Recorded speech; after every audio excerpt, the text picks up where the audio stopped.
Hello YouTube, my name is Shiffo and welcome to my channel. In this video, lead quest designer Pawel Sasko is playing a new series where you play Cyberpunk 2077 from start to finish on the Nomad Path while giving developer commentary. He will be streaming every Sunday for 2 hours. Check the link in the description to view the full stream.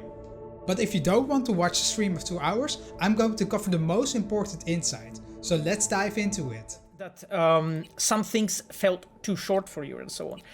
You know, the thing is that the production reality is for us really like trying to just make sure that it's as best as it can be.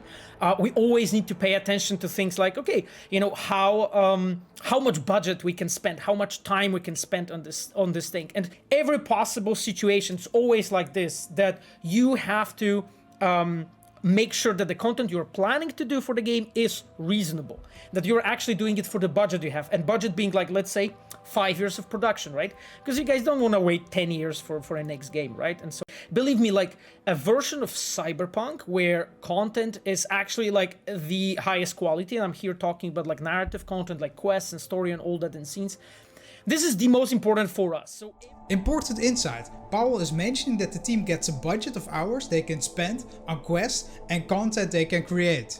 This might give us the most important insight on why the amount of quests in The Witcher 3 was significantly higher than Cyberpunk 2077.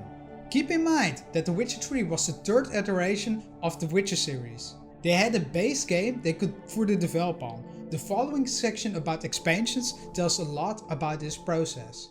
Regarding like creating additional things for every game that you're creating, it's really interesting thing because you have an access to like fully functional engine, access to actually tools that are strong, access to the team that knows basically how to make those things, like so many things that have been like complex and difficult, and we had to like figure things out, like Jackie and the car and the prop, which was this huge case that he's carrying. Those things were difficult to make, to actually make it work so seamlessly as it is and not glitch and just like nicely and move Jackie like this and so on. This didn't happen by itself. It's actually like a lot of technical components that we had to put together. So actually, to be honest, working on additional things for the game, if you are in a situation as a game dev that you're working on it, it's like a blessing. Cyberpunk 2077 was brand new, built from the ground up.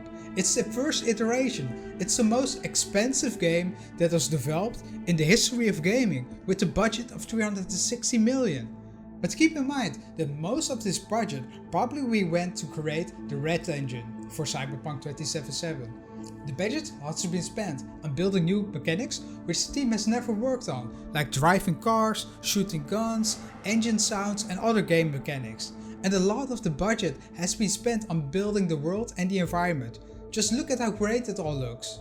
This insight is huge, so that means that a new iteration of Cyberpunk 2077 will probably have more budget for quests.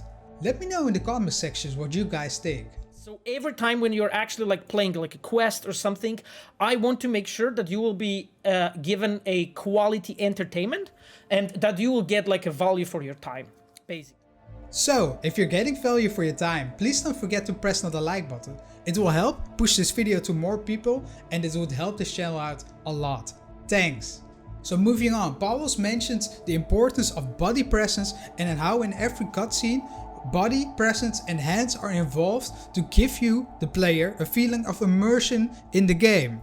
Because you see V interact with all of the objects in the world with his own body and his hands, you as a player get the feeling of immersion inside of the game. He also mentions the importance of modders and what he thinks about the Nexus mods. CDPR actually has hired modders to work for them, so big shout out to the modding community. CDPR is very interested in these guys. Yeah, so all the gigs are actually the work of our open world team. So all those are the work of the open world team. This is our sister team. We work very closely together. Open world team is responsible for filling out the world with like cool stuff in places where the quests are not happening, and in places when the quests are happening, when you have both of those in the same time on the place, we are cooperating together. So you can see why it's a huge difference between gigs and quests. Gigs feel less fleshed out as a quest regarding storytelling, and that is because a totally different team is working on the quests and working on the gigs.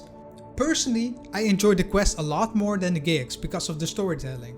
In the following section, Pawel describes the process of building a realistic world in Quest, which consists of staging, leading the player's attention to a certain place, creating a player hypothesis for what is actually going to happen in the game, setting boundaries for the world with dialogue, and having the NPCs interact with the world. So first of all, like one important thing, right? We didn't meet Jackie yet, right? So you walk in and he sits here just behind the corner, and you can see that he has sort of like a threatening pose, right? Because what we are doing as a designers, we want to make you have a hypothesis. So what do you think about Jackie right now? What are your thoughts? Okay, some dude that I heard about, he's a kind of a threatening pose. He's kind of strong, you know, he looks like a big dude, and he has a gun sitting there. And he has a pose that's owning the space, right? So we want you to build a hypothesis in your head and be like, okay, you know, what I know about this character, who he is actually, you know, what are my thoughts, and then throughout the scene that you'll experience in the moment, we want to confirm or deny that hypothesis. And there's a very interesting thing about that, because if you deny the hypothesis of the player too often, player will feel lost, and player will feel, okay, I have no idea what the fuck's going on in this game, like, I can't understand what's going on, you know? And some artistic games are I think, doing sometimes that mistakes, that they're maybe too outlandish for their audience to understand really and have a grip, okay, what the hell is even going on? But in the same time, you don't want to confirm players' hypotheses too often, because then players always know, and then they will feel that the plot that you're experiencing is very simple, and you can always guess it. You can always know what's gonna happen, and you don't want that. So a good mix in the story is like the moments when you are mixing up the hypothesis that you deny and that you confirm. So these elements give us an important insight in how the team developed these quests and the thought process behind every scene, which I enjoy learning about. We're gonna get along fine. Cargo.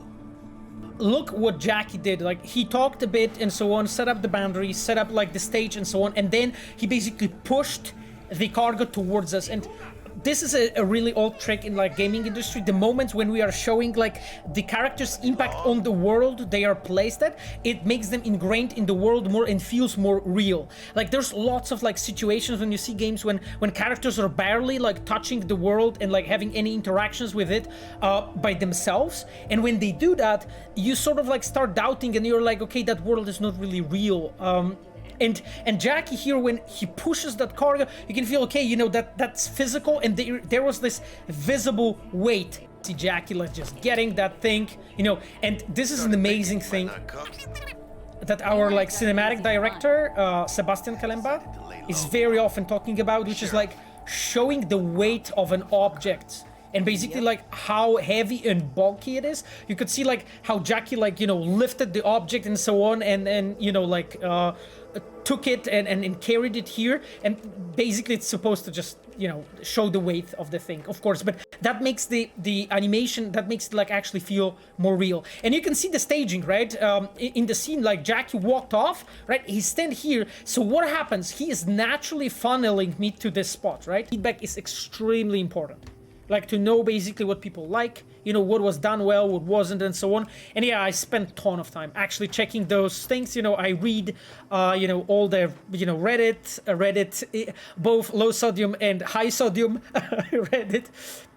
So feedback is actually extremely important to CDPR, and Pawel is taking note of all feedback.